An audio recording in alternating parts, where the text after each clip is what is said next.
Hello, and welcome to another episode of The Soul of Business with Blaine Bartlett. I am your host, Blaine Bartlett, and the soul of business. When you think about that, there's all kinds of stuff that gets kind of brought up, and the soul of business is the tagline on the book Compassionate Capitalism that I wrote about 5 years ago. And compassionate capitalism, for many people, when they first hear it, is really kind of an oxymoron. It's almost like oil and water, compassion and capitalism coming together. How does that work? Well, it works when we tap into the soul of the business.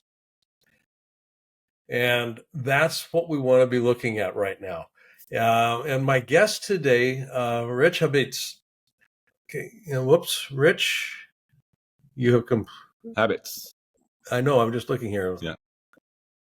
Recording continues smoothly. Live video will return when their internet improves. Okay. Now, evidently we've got a little piece going on there. I'm not going to be concerned about that. I'm just going to trust that it will happen. Okay. Okay. So let me start over here. I apologize, Rich. Yep. So 3, 2, 1. Hello, and welcome to another episode of The Soul of Business with Blaine Bartlett. I am your host, Blaine Bartlett. And when we think about the soul of business, and that's what I want to really work with today in this particular episode, the soul of business, a journey to the soul of business, was the tagline on a book I wrote about 5 years ago, international bestseller called Compassionate Capitalism. And when many people first heard of the term compassion and capitalism jammed together, it was almost like oil and water, because that's not the way that most people experience capitalism, as a compassionate economic model necessarily. My guest today is somebody that I've been looking forward to speaking to for a long time. We had a preliminary conversation about a week or so before we're actually recording today. And truth be told, I fell in love with this guy. And I mean that in a very specific way. His thinking is so aligned with my notion of compassionate capitalism, what it means to be truly the kind of leader that I think can generate that sort of an outcome as an economic outcome where compassion leads the way. It's not that we don't concern ourselves with making a profit. We have to have a profit if we're going to stay in business. But there has to be something different in terms of how it's done if it's going to be sustainable over time. And our current model is not particularly sustainable. It rape, pillages, and plunders, quite frankly, the resources on the planet, and it doesn't treat the individuals on the planet very kindly either. So Rich Habets, and I'm not going to go into a long discourse on his CV here because it's quite extraordinary. His focus is on leadership and how teams actually function together in high-performing organizations. And I love the way he describes this in his biographical piece here. My magnificent obsession is to help organizations apply unconventional strategies to achieve extraordinary results. And I love that, my magnificent obsession. So I want to just welcome Rich to the show from the Netherlands. My good friend, welkom, as we might say in Dutch. Thank you. Thank you, Blaine. That means thank you very much, Blaine. Nice to be here. Good to see you again. Thank you, alsjeblieft. You as well. Rich, I typically will lead the show off by... we can go both ways. We can speak in Dutch, and folks, for those of you that might be wondering why I speak Dutch, I went to school in the Netherlands, university, and that's one of my very first exposures to what became my idea of compassionate capitalism. When I went to business school there were some very interesting conversations that took place in that period of time, and this was back in the late 1960s, early 1970s. But Rich. The question here that I want to just kind of get on the table, and then we can kind of riff from there, is when you hear the term the soul of business, based on your experience in working with organizations, what does that actually evoke for you? What does that bring up for you? It's a good question. The soul of business. When I think about that, I'm thinking about the another word that I would like to use is the culture of business. Right? What is the culture? And the culture is such a diverse term. There's like it's like the word innovation. A lot of people have a lot of interpretations of that, right? So let me say what a culture is. A culture to me is what are the conversations that people are having in that organization? How do they see the world? What do they see as possible? What do they see as impossible? What is allowed? What is not allowed? What kind of leadership is permitted? What kind of leadership is not permitted? And to me, and we can go into this deeper later, there's a way of being that we're all more or less born into, that we're grown up, that we've grown up with, conditioned. And if that's the soul of your business, then or more or less than like everybody else, right? It's mostly about profit. It's mostly about getting efficiency, being efficient. And like you said, it's also a way of working that has some cynicism, some sarcasm. There's not really good listening in that company. People are there, but it's not really like their highest goal to be there. They're not feeling like they're contributing. And I feel that organizations who really look for their soul go beyond what is by default there. They really go look like, who are we as a business when we have a choice? Not by default, but as a choice. So, and then you go deeper and deeper into what actually the soul of that business is. And it's the self-defined, self-created culture. And your profits will grow. The people that work with you are of a higher quality, different quality. Let's not say better. But you're going to have your reputation. It's going to be different. You're going to have different market reach. You're going to have different products.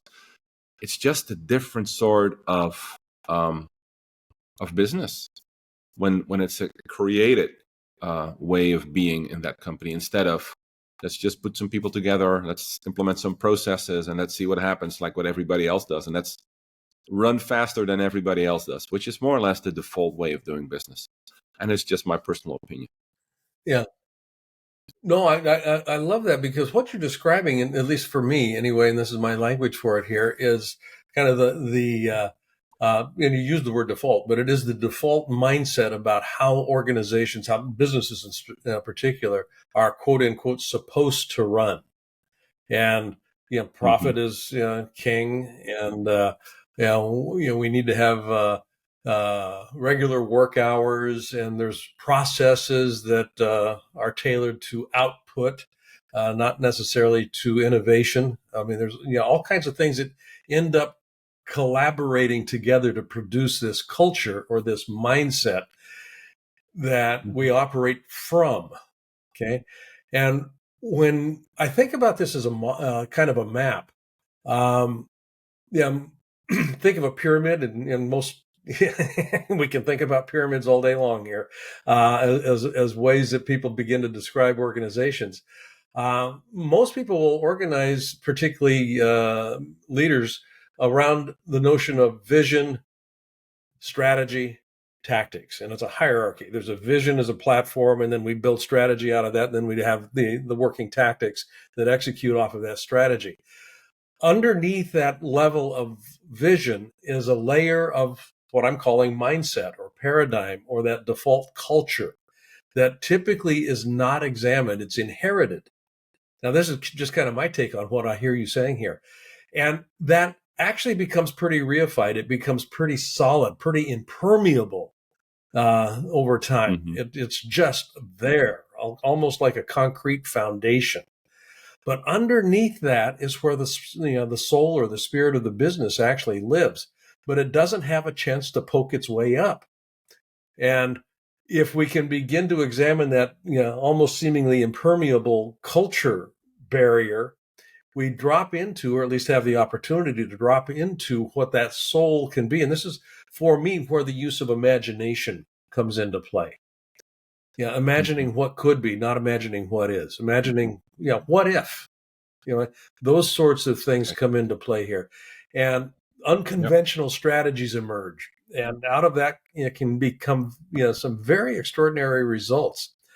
Now I know that now that's a map that I've described, but you got your own way of thinking about this. But I've got a hunch, just based on our conversations, that you actually have found ways to move below that impermeable cultural barrier and into that domain of spirit through the use of imagination in the way that you work with your clients. And yeah, Medtronic, KMPG, Abbott, Continental. I mean, these are some pretty big names. And you've produced some pretty, you facilitated the production of some fascinating shifts in the way that they actually work. So, with that big preamble, I'm sorry for taking so much airtime with that, but how have you actually found ways to work that drop people into that next level that almost never gets visited, that level of the spirit, the soul, such that something new can be uh, brought into life? That's the $1 million question, right? Because most people I work with, most people in business, they went to business school, right? So they did an MBA, or they went to college, and they're educated in the world of more, better, faster, right? So what you said, Yep. vision, strategy, 10-year plan, long-term planning, what they don't do anymore is they don't see that I can make a vision. I can, put 10 people together. I used to be a management consultant, so I did this for over a decade, right? Let's put 10 people together and let's see, like, okay, so 10 years from now, where are we? What's the vision? What's the strategy? What are the tactics? And they would implement that. What they don't see is that it doesn't matter what your vision is if you don't know where you're looking from, right? I'm wearing glasses right now. These glasses, let me give you a metaphor here. So I think I shared this with you during our initial talk, right? Guy and a girl, they buy a new house in the morning. First day in that new house, the woman is standing in her kitchen making her morning coffee. She looks outside and she sees her neighbor, and the neighbor is putting out the laundry. And she looks outside and she thinks, hey, what's going on? That laundry is still dirty. Doesn't the neighbor see that it's still dirty? What kind of weird woman, right? But she lets that go. Second day, again, she's in her kitchen. Neighbor comes out again, putting the laundry on the line. And the woman is like, see? In the kitchen, she says, see, I saw it. I was correct yesterday. That laundry is still dirty. How can she put that out? Doesn't she see that her washing machine is broken? Does she put those clothes on her kids? Does she send them to school with dirty clothes on? What kind of housewife? She's got all kinds of judgments and stuff. Third day, she's there again. Lady comes out, neighbor comes out, puts the laundry on. And this time she says to her husband, come on, honey. Can you believe that neighbor that we have here? That is a weird woman. Can you believe that? And the guy looks outside and he says, yeah, I see what's going on. And he walks away. Fourth day, again, in the kitchen, neighbor comes out, puts the laundry out, but this time it's clean, right? And the lady looks, hey, something happened, something shifted. And she says, I know what happened. My husband must have gone over there and fixed her washing machine, or maybe, gave her some advice, bought her some glasses. And she calls her husband and she says, hey, did you go to the neighbor and tell her that she should fix her washing machine? And the guy says, no, honey, I just cleaned the window. Right? Mm-hmm. This is what it's all about. What we're looking at is determined by how we look at, right? These glasses that I'm wearing, if these were put on my body when I was born and they had green glasses on me in there, and you would ask me, Rich, what does that wall look like? I would say greenish. Everything would look greenish, and I would battle you to death for my opinion, because that is greenish.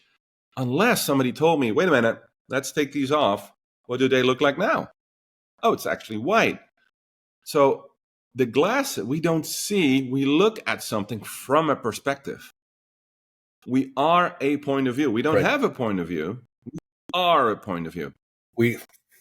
And the moment I work with, this is such a beautiful moment when we do like intensives, when that light switch turns on, when people start to see, wait a minute, it's not what I'm seeing, it's where I'm looking for. It's not what I'm looking at, it's where I'm looking from. And when I see where I'm looking from, I get to correct, right? I get to course correct a bit, because let's say I'm in a state of mind of maybe I'm very careful. I'm a very careful person. Then I'm going to see a danger everywhere or an obstacle everywhere.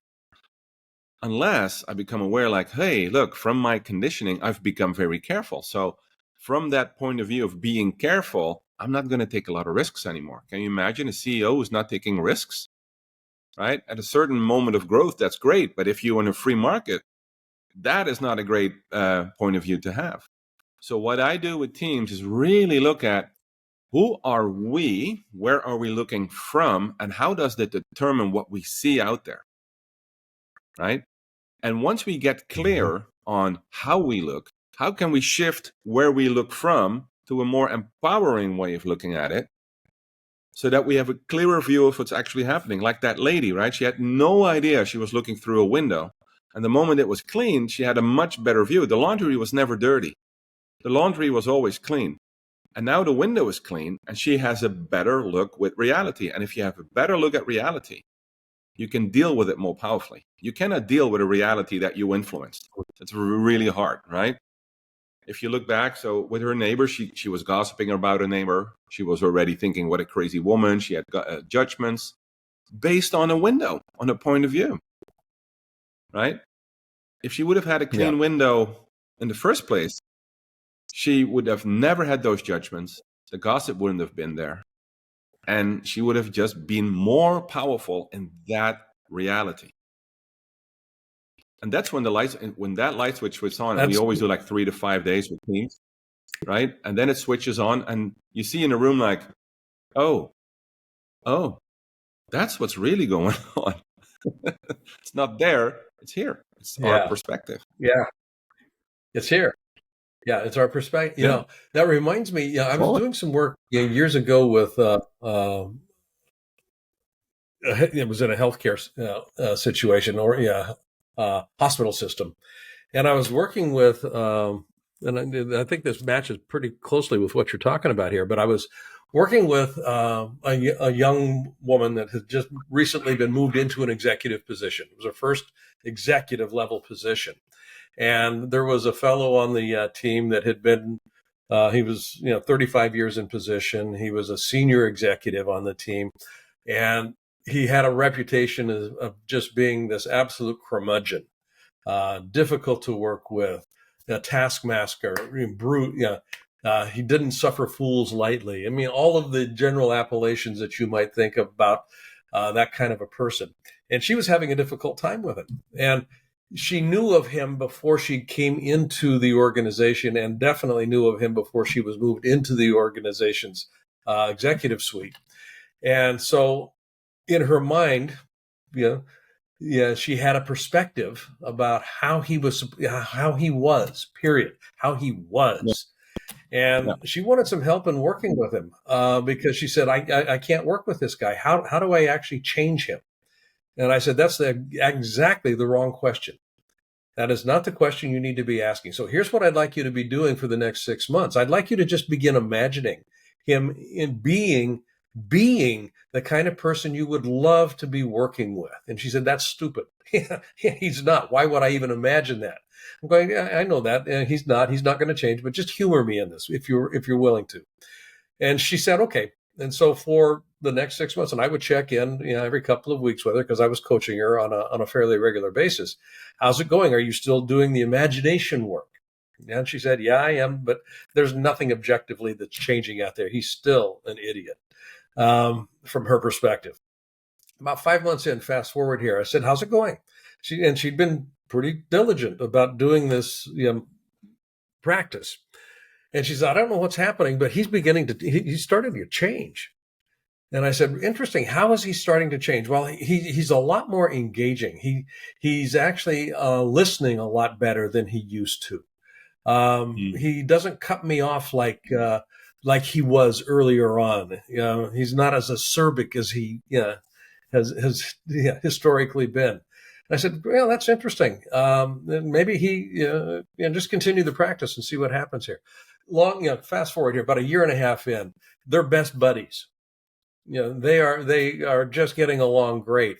The only thing that had shifted, because his behavior, he was the same person. He literally was the same person. The only thing that had shifted was the way she was seeing him. And as a consequence of changing the way that she was seeing him, she started engaging with him differently. energetically, she started inviting conversation in a different way. It all started with a shift in that perspective, where I'm looking from. Yes. So, I mean, I mentioned this just as a way of illustrating very pragmatically here that this is not just an interesting theory. No, It actually has a very fungible way of working in an organization. There's nobody out there, there's no thing out there except me being projected out there in the world. Would that be a fair assessment? I would say that what you just addressed, and also what I addressed in my story, that's the biggest untapped competitive advantage that every company has. It's the state of mind of the people, right? We all have very smart Yeah. people who can draft visions. We all have very smart people who can execute. We all have that, right? We have great talents. We don't have people who look at how can I. There's this story about. Have you ever seen like basketball in 1960s, like athletes from the 1960s? They were skinny people, right? Some Yeah. of them were smoking. Larry Yeah. Bird, he was smoking, or Kevin McHale, I think he was still smoking, right? Look at compared to what athletes are now like, right? They're really like they're buff and they have a lot of muscle. They have a gym at every. In the 60s, nobody was using a gym. Athletes would go out at night to nightclubs. They would party all night and they would come back and they would play. Then Red Auerbach, actually, he introduced, with the Boston Celtics, he started introducing fitness trainings, right? Building muscles and stuff like that. And he also told his players to not go out at night anymore because he wanted before a game. That made Boston Celtics so much more fit than every other opponent they were playing who are not using that competitive advantage. Nobody was using it. So if you look at the stats of those championship years of the Boston Celtics, you will see that they won their games mostly in the fourth quarter. When everybody else was tired, Yeah. the other team, they were tired. The Celtics had stronger upper body strength. They made their shots. Shot percentages didn't go down because they were fatigued. They had stronger bodies. So that's how they won more games. And that's not made up. That's a fact. You can look that up. Now everybody caught on to that. Now everybody's using that. I would say business is exactly the same. We do not see it because why? Because most leaders think, this is just psychological woo-woo, right? Or it's soft skills. That's my favorite one. These are soft skills. No, these are the toughest skills ever Soft because skills. you don't see them, right? Yeah. It takes a mature person to really start looking at themselves instead of pointing to this department, that VP, this competitor, the market is tough. That is easy. What's harder is who am I that it looks like this? Who am I that we see that other department as a internal competitor? That's the real question, right? So this is the ultimate competitive advantage. And the companies I work with and that you work with, these are the early stages still.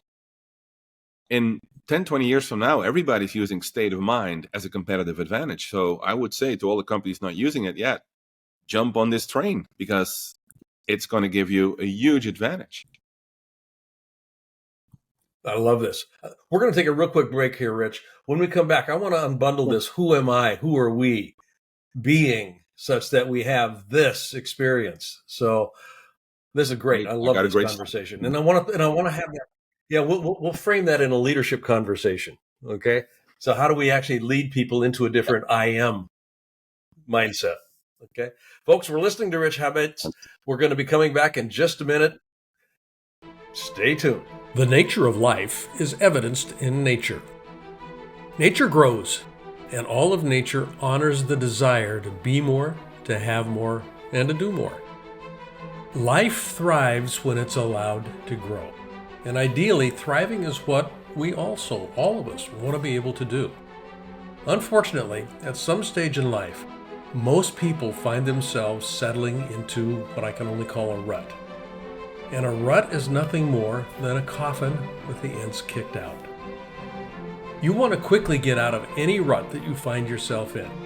When you stop growing, that's when the coffin starts to appear. The simple truth is this, and this is true for everything in nature. You're going to die. I'm going to die. Every one of us dies. So the question we need to come to grips with is not, are we going to die? The question nature asks us to answer is, are we truly living? That's what motivation is about. It's the desire to move. It's the desire to grow and to excel. Have I lived? How have I lived? I'd love for you to take advantage of my Leadership Mindset Masterclass. It's all about providing you with the tools to ensure thriving for yourself and for those around you.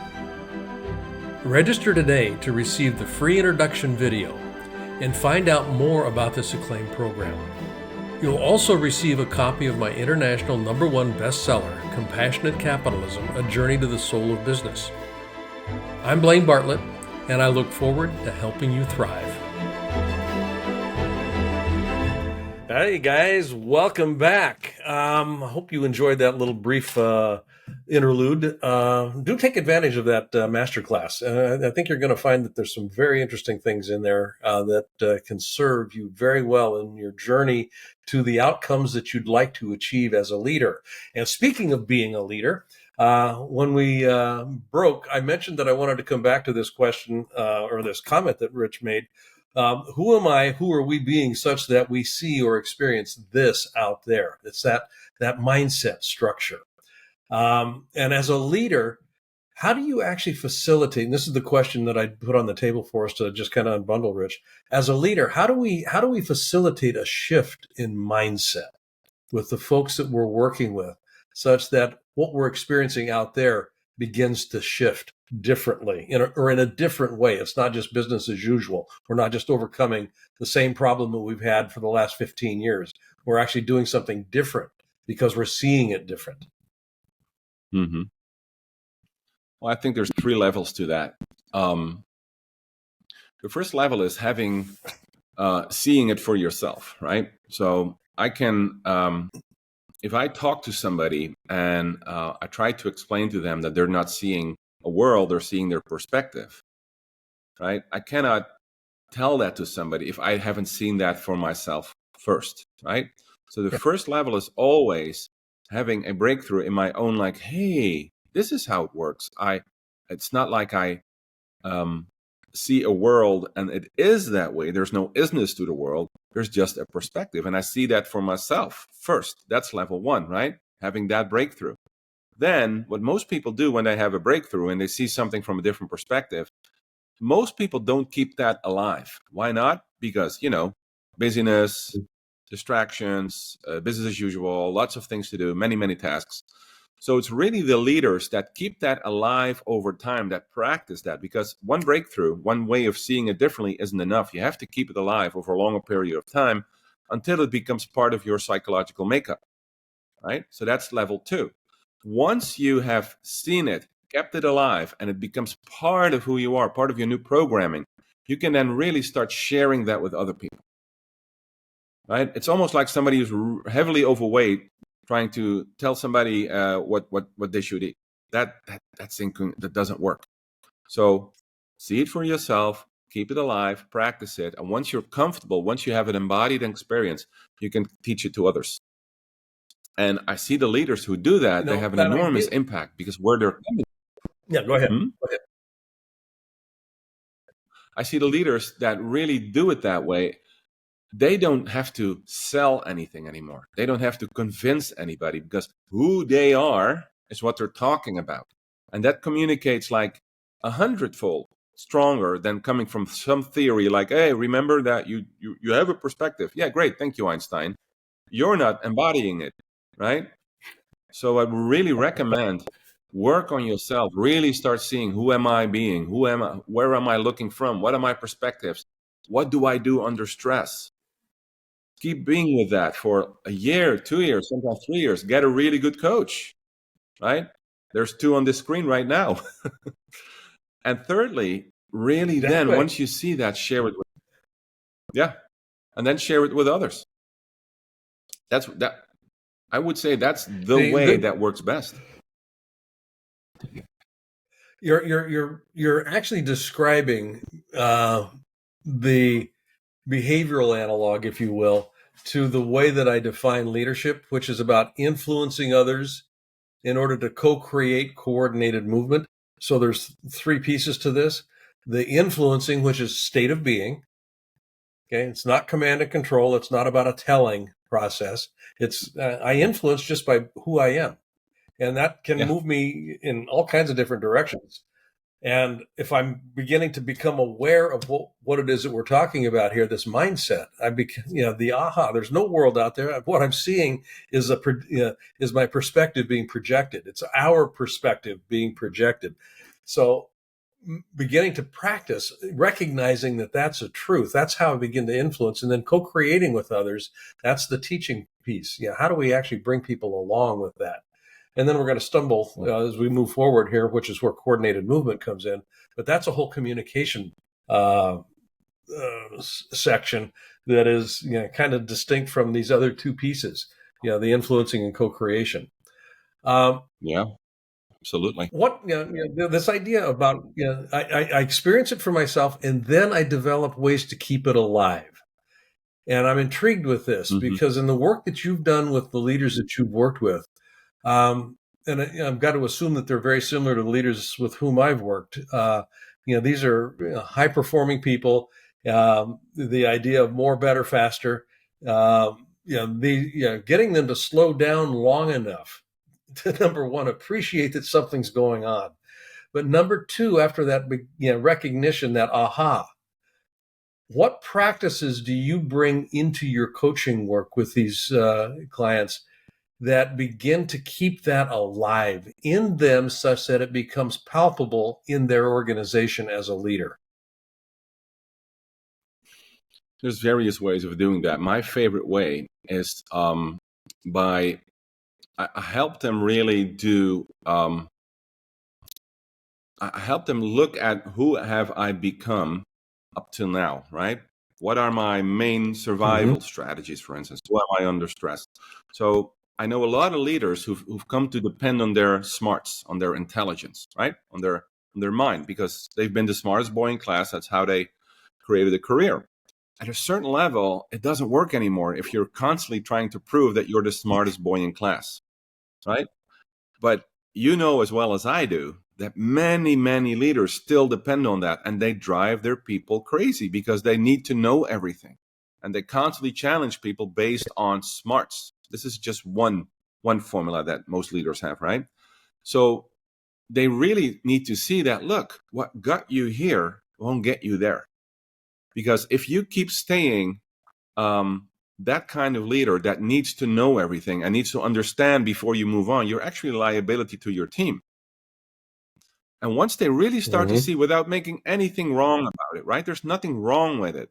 It's just something that worked here. It doesn't work there. Once they start to see, hey, wait a minute, who I need to be to move this company further is somebody who builds trust in a team, empowers people, and allows people to develop without me constantly needing to be up to date, right?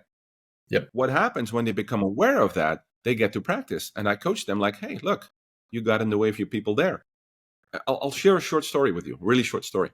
I once did a management retreat. Yeah. A guy came to me and he said, my team, they can't think for themselves anymore. It's crazy. I have to give them everything. They don't think, they don't take accountability. Can you help me? I said, sure. So we did a 3-day intensive, and I sat next to him. And I saw exactly what was going on. Every idea the team had, he shut it down because he said, no, we tried that 5 years ago. It doesn't work here. All right. Then somebody else said something, said, no, it doesn't work because, I have information from headquarters and your idea is not going to fly. It's not going to work. So his whole team, they shut up at a certain moment because, hey, this guy knows better anyway. So I told him, I said, look, actually in the break at the coffee machine, I said, look, the next time I want you to do this, next time somebody comes up with a strategy, I want you to notice what's going on. I want you to notice what's going on. I know better. It doesn't work. It's stupid. It's not smart. It's not strategic enough.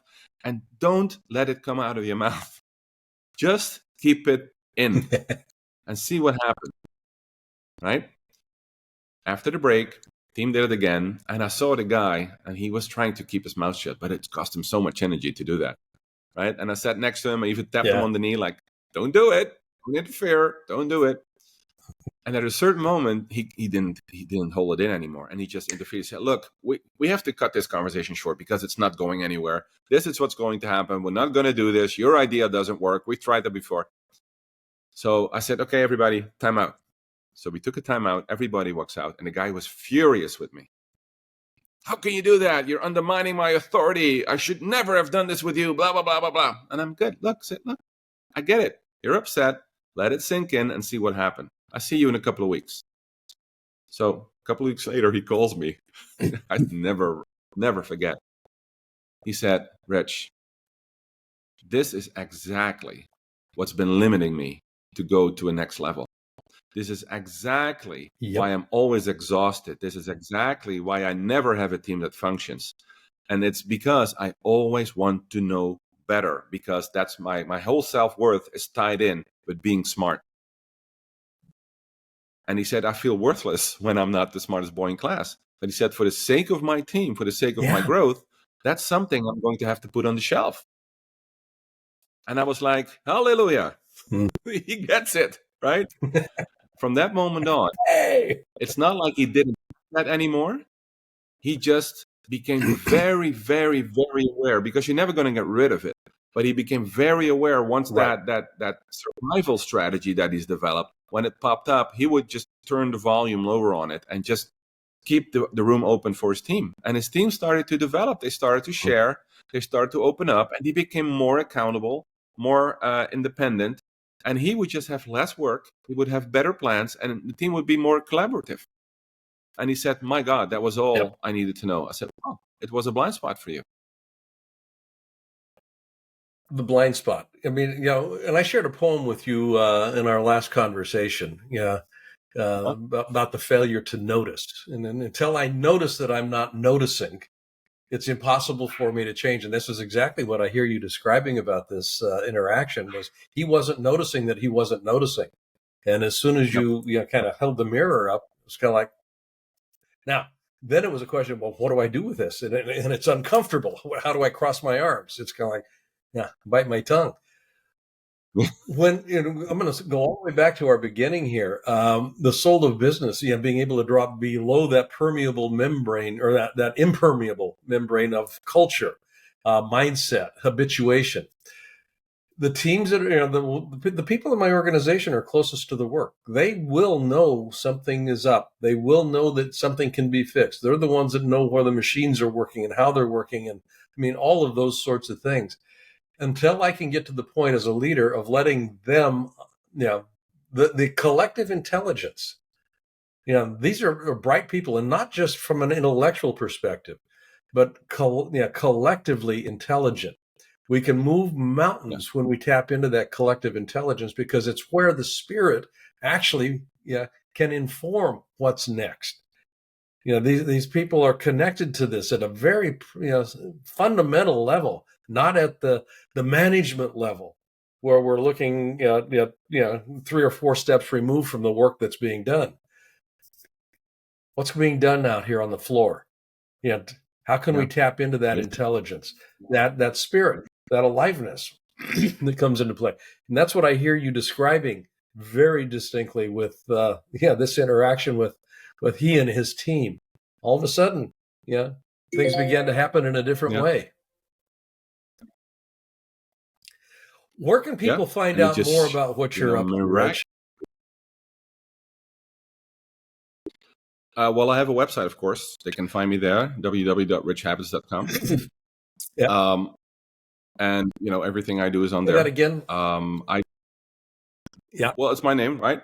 www.richhabets.com. I'm there. People, if they want to contact me, they can find me there. They find my email address there. And it's. I just want to say that this work is so beautiful, isn't it?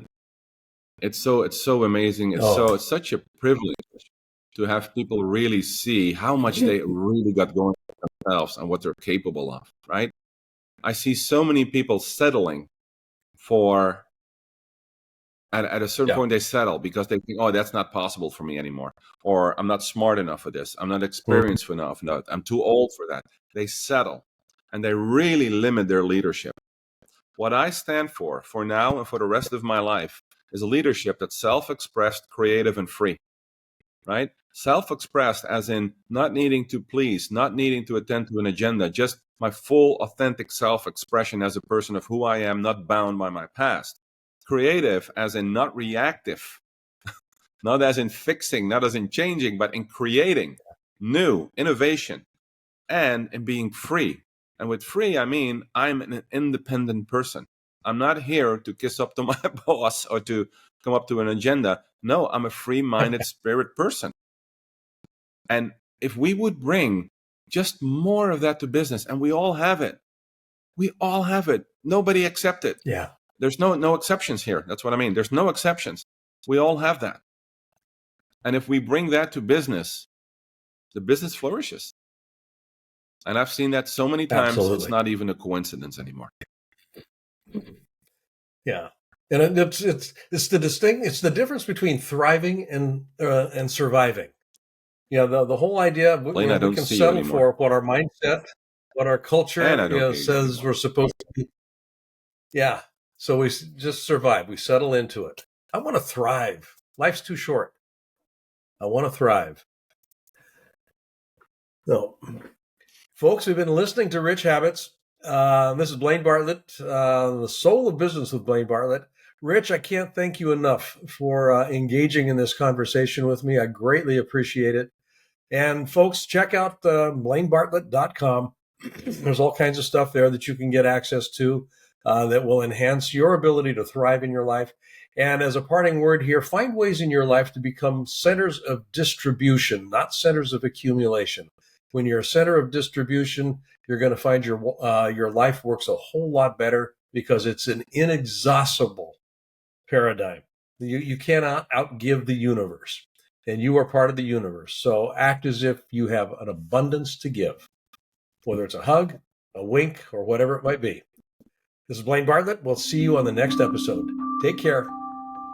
Hi, I'd like to ask you to do something for me if you wouldn't mind. If you like this episode, I'd like you to not only subscribe on your favorite site, but I'd also like you to give a rating. Ideally, a 5-star rating would be greatly appreciated. But I think more importantly also would be just some comments. That helps with the algorithm and it helps build the audience with this. And more than anything else, if you could invite somebody else to listen, just share this episode with a friend, with a colleague. And I'd like to see how we can grow the soul of business. I think it makes a difference.